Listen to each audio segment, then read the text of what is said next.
Bir kandilden bir kandile atıldım, turab olup yeryüzüne saçıldım, heyecan saçıldı. Bir zaman hakilim, hakile kaldım, gönlüme ot düştü, yandım da geldim. Bir zaman hakilim, hakile kaldım, gönlüme ot düştü, yandım da geldim.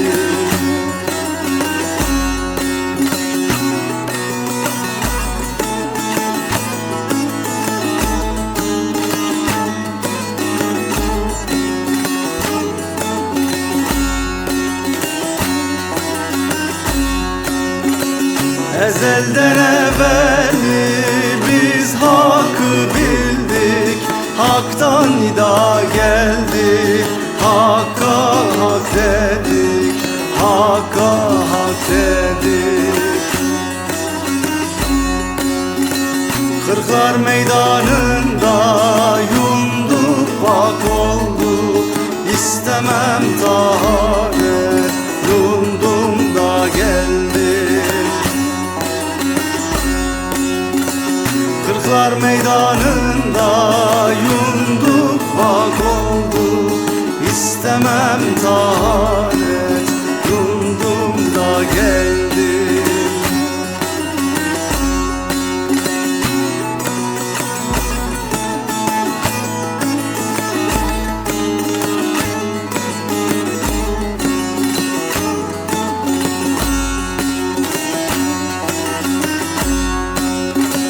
Şah atayım eydir, senindir ferman, olursun her kulun derdine derman, derdine derman.